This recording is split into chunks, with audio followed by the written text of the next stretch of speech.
G'day guys, Shane here. You would have seen the other astrophotography video that I've done with the iPhone 11 Pro. What we're doing this morning, I've been contacted by a few people asking about other apps that you can use for astrophotography with the iPhone 11. What we're doing here this morning, well, as you can see, it's pretty bloody cold. We're well into autumn now. It's about 3 degrees here this morning. I haven't done many astrophotography videos mainly because of how much cloud we've had. We've had quite a bit of cloud. Cloud in the air, well obviously you can't see the stars. The other thing we want to avoid is the moon, and we've just had an incredible full moon here in the last couple of days, and you can't tell by what you're looking at right now, but there's still a significant amount of light coming from the moon. And on a normal day with astrophotography, you'd want to avoid that. You don't want any light from the moon. But I'm going to try a couple of apps here with the moon out, and just to see how the iPhone 11 Pro performs with that ambient light from the moon, and with these two other apps, the Moment app and the slow shutter speed app. We'll go through both of those. I usually use those for light painting. But what we'll do here today, I've got a cool old tree sitting up here, and we'll hit some light onto that. So hopefully we can capture the stars. There's a little bit of fog rolling in at the moment, so hopefully we can get ahead of that and get some good shots. So let's get into it.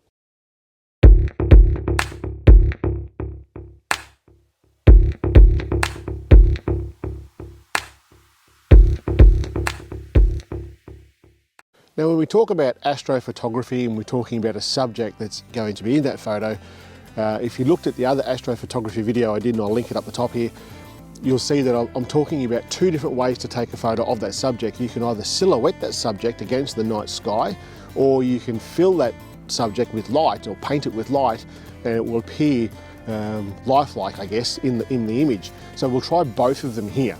So what we're going to do first is we're going to try the Moment app.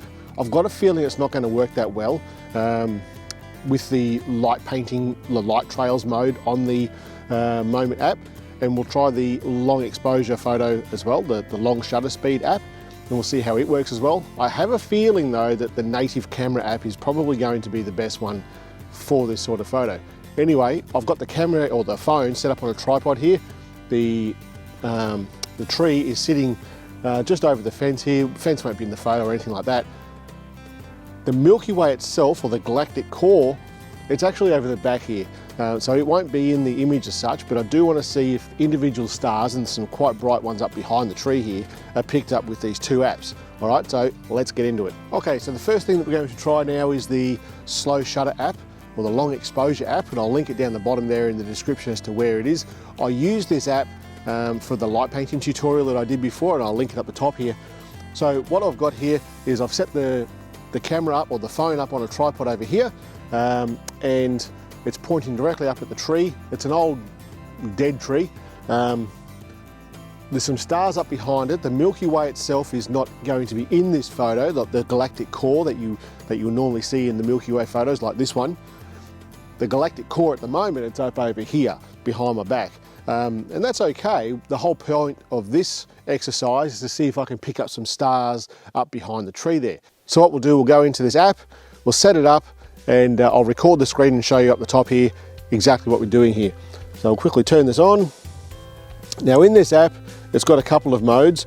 You've got the motion blur mode, you've got the light trail mode, and you've got the low light mode. We're going to use the low light mode in this photo here. So for this tree, and there's a couple of stars up there I'm hoping to get, we'll go into noise reduction. We'll leave it at medium for now. We'll turn the shutter speed at 30 seconds. You can go a lot longer than that. And we'll leave the ISO on 100. And we'll just see how that goes at the moment. So I'll hit the shutter now. It's going to have the timer there, so I'm not touching the shutter not touching the tripod whilst the camera is taking the photo. And what I'll do for this photo is I'll paint the light with this torch here onto the tree. And the tree will be nice and contrasted, because it's an old dead tree and it's kind of white with all the light all over it against the black sky. So I can see on there it's already picking up some of the stars. It's doing an okay job. I certainly wouldn't say that's a bad job. I'm going to try one more time, and I'm going to paint some more of the light along the ground there. I think it'll look a bit better. So for this app here, you'll just press clear and get rid of that photo, and we'll hit it again. So it's taking the image now. I'll turn this on and I'll paint some of the light, and you can see as I do it, it actually builds that light into the photo, and you can see on the back of the camera exactly what you're doing with the light. That light might even be a little bit too harsh, but we'll see. Yeah, it's probably a little bit harsh. So this torch that I'm using right now, and I'll link it down the bottom, you can change the intensity of that light. So that's a bit too bright, so we'll bring that down a little bit.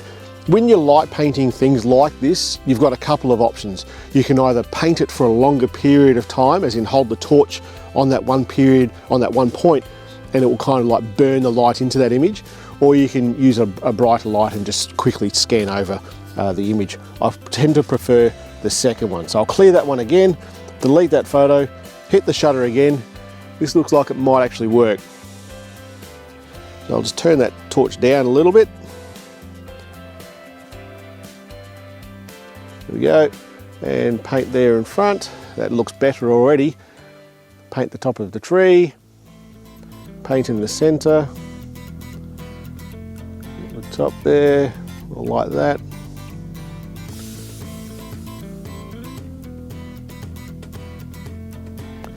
Yeah, that's looking pretty good.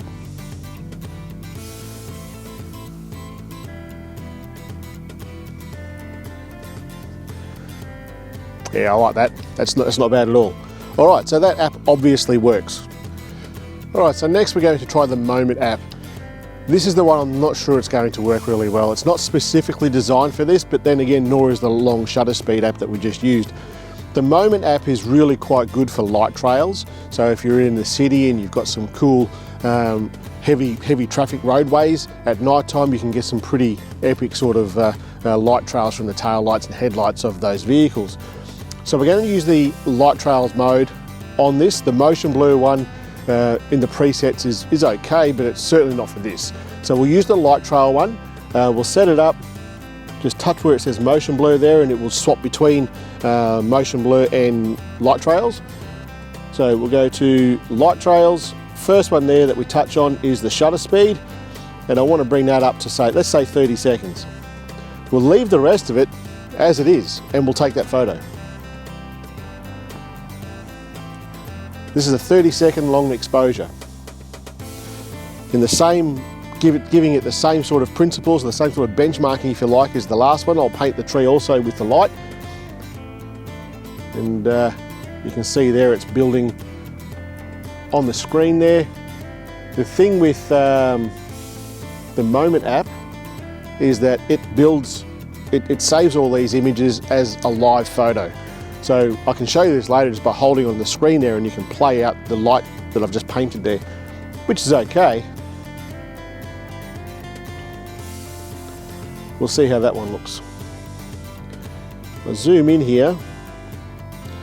I'm seeing no stars on that at all. It's done a pretty good job with the tree, but there's no stars.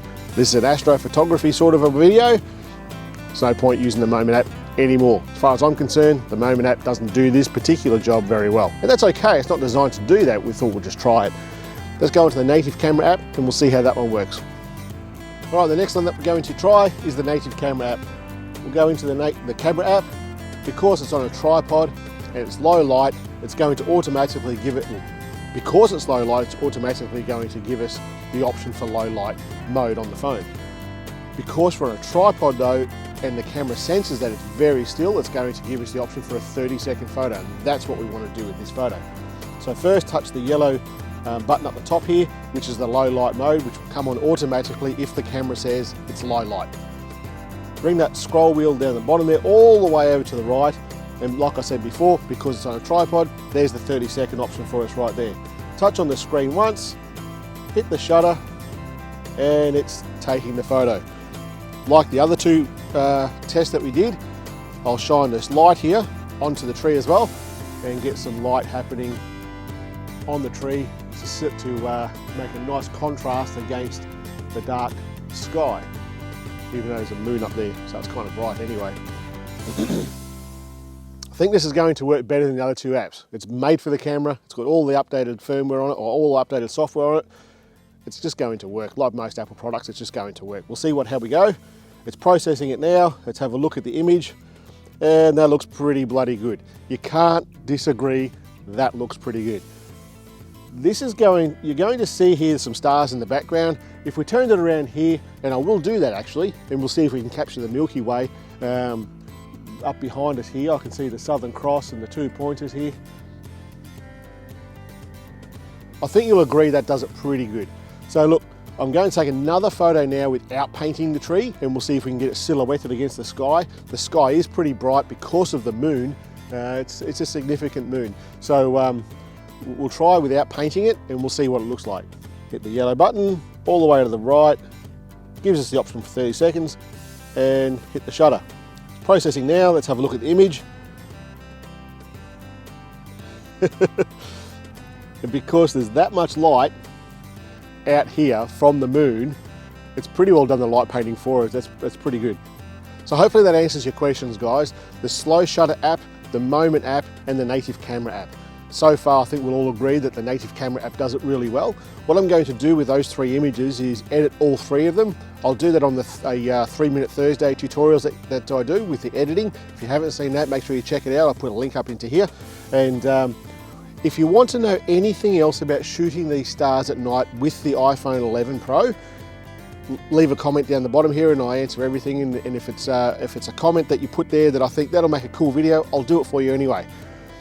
In the next couple of weeks, I'll be doing another tutorial. Once this moon phase finishes and we've gotten some nice night skies again, I've got a couple of Android phones that I really want to test out under our nice clear skies that we have here in north central Victoria in Australia.